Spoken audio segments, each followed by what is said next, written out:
Hello guys, this is Ritu and welcome to teaching and learning. Guys, आज की video हमारी B Ed second year की book gender school and society से related है। ये वाली जो बुक होती है गाइस, वो बहुत ही ज़्यादा हार्ड लगती है प्रिपेयर करने में, क्योंकि इसमें कुछ समझ पे ही नहीं आता है कि क्वेश्चन किस तरीके से फ्रेम होंगे, और कॉन्सेप्ट भी बहुत अजीब अजीब से हैं। और बुक में जो थ्योरी दी है वो तो और ही ज़्यादा अजीब है, उसको पढ़ के कुछ समझ में नहीं आता है। तो ये वीडियो आपके लिए गाइस बहुत हेल्पफुल रहने वाली है। वीडियो को लास्ट तक और पूरा ज़रूर देखिएगा।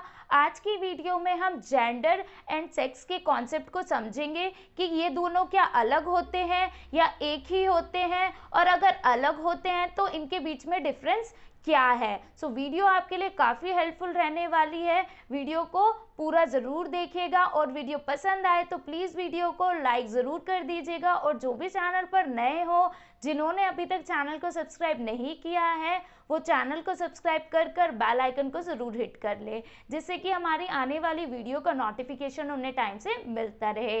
गाइज, हमने और भी बहुत सारे चैप्टर से रिलेटेड वीडियो बनाई हुई है, साथ ही फाइल और असाइनमेंट से रिलेटेड भी वीडियो बनाई हुई है। सभी का लिंक डिस्क्रिप्शन बॉक्स में दे दिया है। आप लोग उन वीडियोस को देखकर अपनी फाइल को और अपने कॉन्सेप्ट को क्लियर करने में हेल्प ले सकते हैं। तो चलिए गाइज, अब हम वीडियो स्टार्ट कर लेते हैं।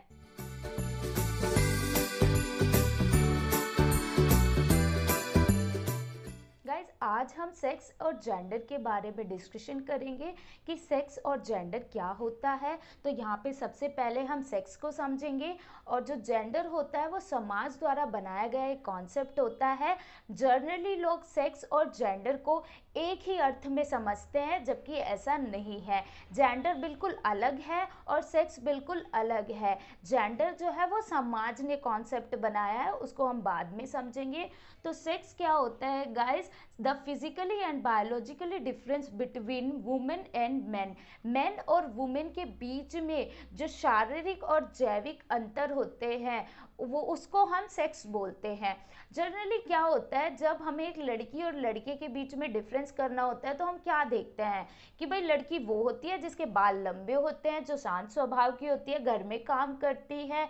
और लड़के कौन होते हैं? जिसके बाल छोटे होते हैं, जो घर से बाहर निकल सकते हैं, पैसे कमाने जाते हैं, और वो बहुत ही एग्रेसिव बिहेवियर के होते हैं। लेकिन गाइस, ये बड़े होने के बाद की बात है। जब बच्चा एकदम पैदा ही होता है तो उस टाइम तो लड़के और लड़की दोनों की एक्टिविटी क्या होती है? सेम ही होती है। तब हम कैसे पहचाने कि कौन लड़का है कौन लड़की है? तो गाइस, शरीर के जिस अंग के आधार पर हम ये पहचानते हैं कि ये लड़का है और ये लड़की है, उसको हम बोलते हैं सेक्स। उनके सब कुछ सेम ही होते हैं, उनकी एक्टिविटी सारी सेम होती है, उनका रूप रंग सब कुछ सेम होता है, लेकिन शरीर का एक अंग ऐसा होता है जिसके आधार पर हम ये पहचानते हैं कि ये लड़का है और लड़की है। देखिए, हिंदी में भी लिखा है, लिंग स्त्री व पुरुष के बीच एक जैविक अंतर की तरफ इशारा करता है, जिसके माध्यम से किसी के स्त्री और पुरुष होने का भेद होता है। सेक्स के माध्यम से हमें पता चलता है कि ये जो बच्चा है वो स्त्री है या पुरुष है। इसके अलावा सेक्स का और कोई काम नहीं है। सेक्स आपको ये नहीं बताता कि एक लड़की जो है उसके अंदर ये गुण होने चाहिए, एक लड़का जो है उसके अंदर ये गुण होने चाहिए।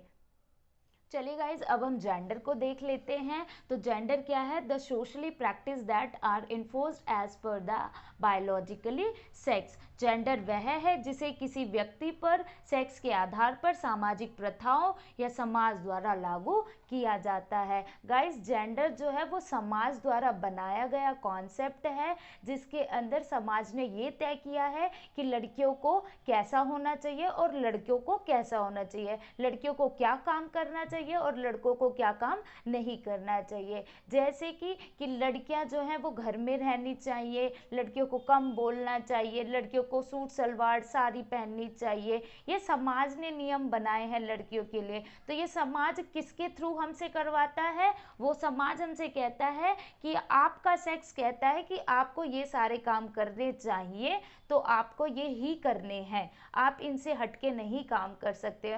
जबकि सेक्स ऐसा बिल्कुल नहीं कहता है। सेक्स का सिर्फ इतना सा काम है कि वो एक बच्चे को मेल और फीमेल की कैटेगरी में डिवाइड करता है। सेक्स के अकॉर्डिंग कोई भी चीज़, कोई भी इंसान, कोई भी कर सकता है, चाहे वो लड़का हो या लड़की हो। लेकिन समाज ने कुछ नियम बना दिए हैं जिसे वो सेक्स का आधार बना के हमसे करवाता है। देखिए WHO ने भी कहा है कि gender refers to the socially constructive role, behaviour, activities and attributes that given society consider appropriate for men and women. इसका ओवरऑल मतलब यही है कि जो एक मेन और वुमेन के बिहेवियर, एक्टिविटी और उसके रोल को इस तरीके से कंस्ट्रक्ट करता है कि समाज उसे क्या कर ले, एक्सेप्ट कर ले। या फिर ऐसा कहें कि समाज ने पहले से जो मतलब एक मेन और वुमेन से रिलेटेड जो नियम, कायदे, कानून पहले से बना रखे हैं, जिन्हें पहले से एक्सेप्ट कर रखा है,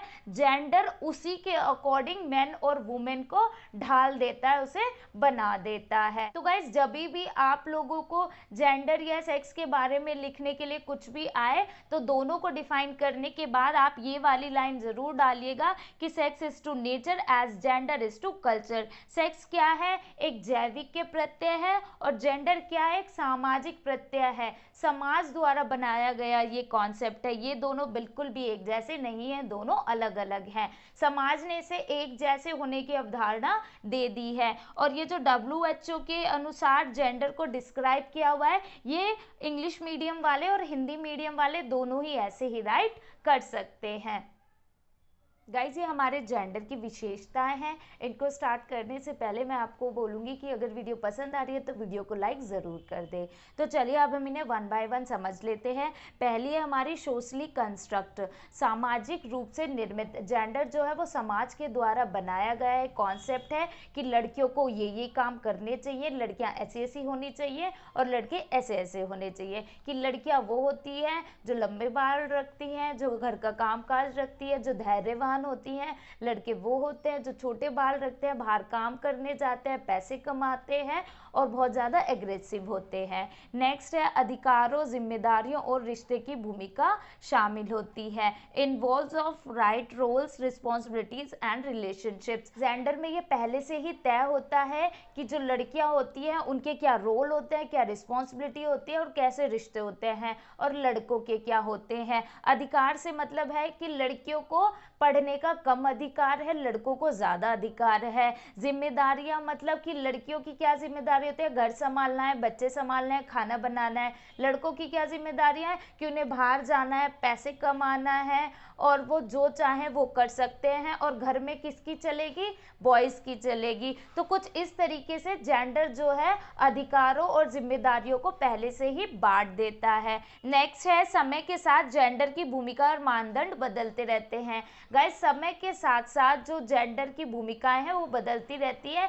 यानी कि समाज ना जो जेंडर के भूमिकाएं हैं वो अपने अनुसार और समय के आधार पर बदलते रहते हैं। कि पहले जो थी वो कुछ और होती थी और अब समय में परिवर्तन हो गया है तो अब उनको थोड़ा सा रिफ्रेम कर दिया जाए। जैसे पहले सती प्रथा, दहेज प्रथा, ये सारी चीज़ें, बाल विवाह, ये सब चलता था, अब इनको थोड़ा सा चेंज किया जा रहा है। पूरी तरीके से तो ये खत्म नहीं हुई है लेकिन काफ़ी हद तक ये खत्म हो गई है। तो ये क्या किया, समाज ने जेंडर की भूमिकाएं थोड़ी सी बदल दी हैं। आज लड़कियों को पढ़ने का ज़्यादा अधिकार दिया जा रहा है पहले के कंपैरिजन में।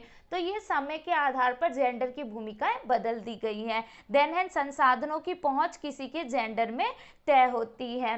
गाइस जेंडर में ही तय होता है कि आपको कितने संसाधन मिलेंगे। ये समाज ने बनाया है, ये समाज ने तय किया है कि अगर एक लड़की है तो उसे पढ़ने का कम अधिकार है, उसे पढ़ने के रिसोर्सेज कम दिए जाएंगे, खाने पीने के रिसोर्सेज कम दिए जाएंगे। लड़का है तो उसे पढ़ने के ज़्यादा रिसोर्सेज प्रोवाइड किए जाएंगे, खाने पीने के रिसोर्सेज ज़्यादा प्रोवाइड किए जाएंगे। आपने पहले गांव में देखा भी होगा कि पहले घर के आदमी खा लेते हैं और फिर जो बचा कुचा होता है वो घर की औरतें खाएंगी। क्यों, घर की औरतें तो घर में रहती हैं तो उन्हें ज़्यादा रिसोर्सेज की ज़रूरत नहीं है, उन्हें ज़्यादा विटामिन, न्यूट्रिशन, प्रोटीन की ज़रूरत नहीं है। आदमी तो बाहर कमाता है, बाहर जाता है तो उसको ज़्यादा ज़रूरत है। ये बहुत गलत चीज़ है। नेक्स्ट है संस्कृति में जेंडर की भूमिका भिन्न हो सकती है।